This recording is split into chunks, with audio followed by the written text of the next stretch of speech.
nommé président du Parlement, il ne savait pas. Il y a de cela 1 an, quand Adedje a été désigné par le député, Adedje ne savait pas. Il était au Rwanda. Il était en mission au Rwanda et c'est là qu'il a appris que c'est lui qu'on a choisi comme président du Parlement. Donc, il n'y a pas eu une discussion préalable entre lui et Fon lui a dit, c'est toi que je mets au Parlement. Il était au Rwanda. Il était au Rwanda quand il a appris que c'est lui qu'on a pris comme président du Parlement. Entre-temps, les gens pensaient que c'est Klassou qui devait passer. Il y a aussi quelqu'un aussi qu'on avait projeté que c'est lui qui devait passer, au point que Klassou, quand ils sont sortis de la salle, je vous avais dit, il était très, très, très furieux. Et donc, aujourd'hui, on va voir Adedje qui fait la passation de service avec Tchegan.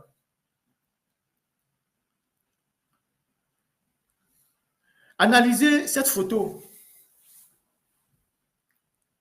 La sémiologie. La sémiologie de cette image-là.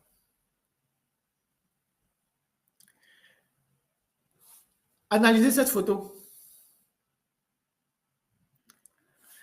Elle va arriver sur YouTube, vous allez voir. Ça, c'est la cérémonie de passation de service entre Tchegan et Adedje avec le ministre Bamouni Baba au milieu. Regardez, analysez la photo.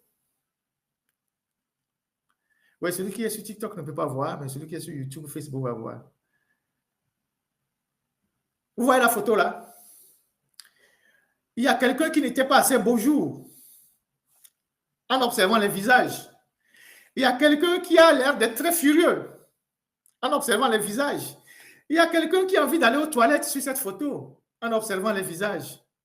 Il y a quelqu'un qui n'est pas dans sa peau en observant cette photo.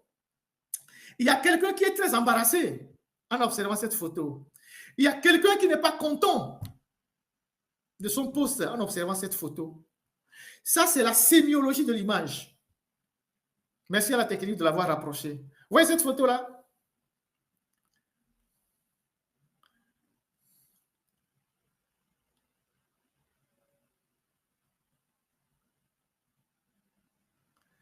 Vous voyez cette photo-là? Donc, voilà. Pauvre Adedje. Et en fin de compte, il y a aussi le fait que lui et le président fantomatique, Sambi de Tové, ils ne sont pas les meilleurs amis, compte tenu de la rivalité entre Kovié et Michin Tové, et chacun cherchant à supplanter et l'autre. Aujourd'hui, ce sont les gens de Kovié qui ont certainement dansé à l'éviction de Adedje. Donc, Adedje ne pourra plus se promener à Lomé avec un gyrophare, pim-pam, comme Tchegan aussi. Il y a un gars qui faisait de la blague quand Tchegan est tombé, quand on a enlevé Tchegan. Il a dit que si Tchegan entend encore le son du gyrophare, c'est soit sapeur-pompier ou c'est ambulance. Parce qu'elle est partie pour longtemps. Je pense qu'Adedje aussi, la prochaine fois qu'il entendra le son de l'ambulance, de gyrophare, c'est soit un sapeur-pompier qui passe devant son domicile ou c'est une ambulance. Mais c'est une humiliation de prendre quelqu'un du poste de l'Assemblée nationale et de le ramener à ce ministère-là que les petits du UNIL veulent nous faire croire que c'est un ministère d'envergure. Ce n'est pas un ministère d'envergure. Et on sait comment ça fonctionne. Il y a des ministres qui sont délégués qui iront rendre directement compte à Fonia Singbe. Ils vont supplanter Adedje. Il y a des ministres délégués auprès d'Adedje qui ne vont même pas rendre compte à Adedje. Ils iront directement voir Fonia Singbe parce que c'est fort qu'il aura voulu ainsi. Et donc, Adedje va gérer la coquille vide. Ministre de l'urbanisme et de l'aménagement du territoire. C'est des gros mots, comme tout ce qu'ils ont fait dans le gouvernement. Ils ont sorti maintenant de grosses expressions, veille stratégique, planification numérique. C'est des gros mots qu'ils ont sortis qui ne sont... c'est comme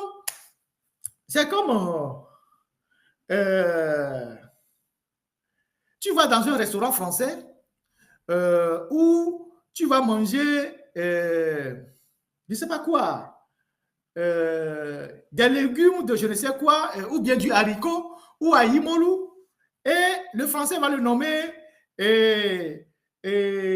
riz à la sauce de quoi, avec haricot, voilà, alors que c'est haricot et aïmolu que tu manges. Mais le français va nommer riz, je sais pas, il va trouver une expression française, il va dire riz, je sais pas, riz corse à la sauce bretonne avec accompagné de poissons, alors que c'est Aïmolou plus Kanami. C'est ça le gouvernement de Faure Gnassingbé. Ça dit, ce sont les mêmes ministères, mais on a cherché de grosses expressions pour faire croire qu'on a innové quelque chose. C'est ça, veille stratégique. C'est quoi, ministre de l'économie et de veille stratégique? C'est quoi veille stratégique?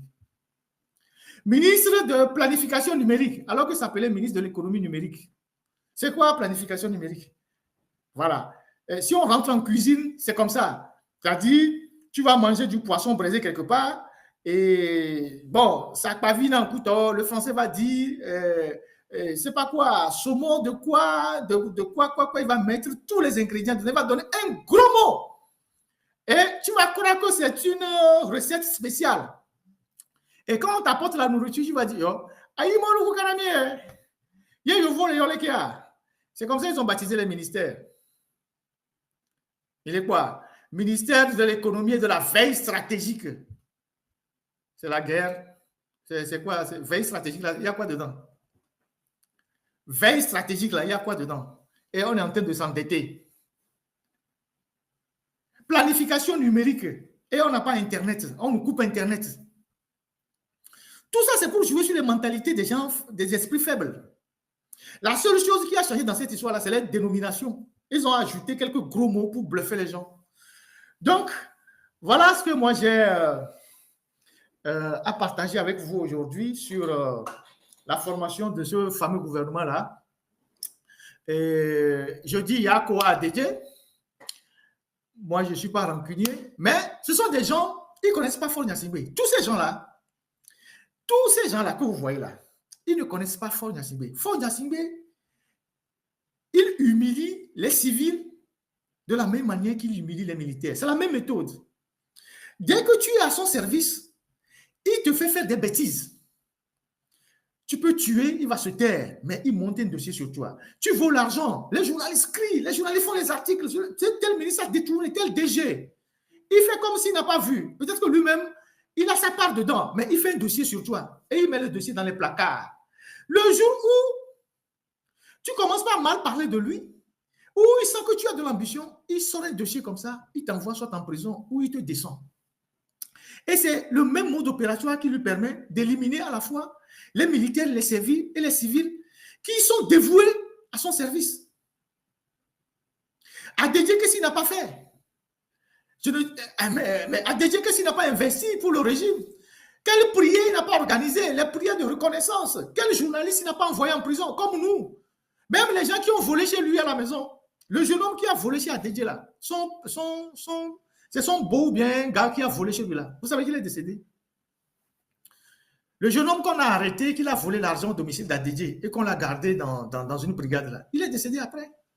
Et pourtant, c'est un membre de sa famille. On ne sait pas dans quelles circonstances il est décédé. On ne sait pas dans quelles circonstances le jeune homme là est décédé.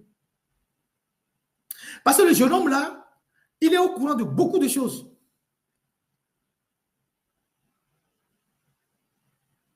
Donc, il se passe des choses incroyables au Togo. Mais ces gens-là,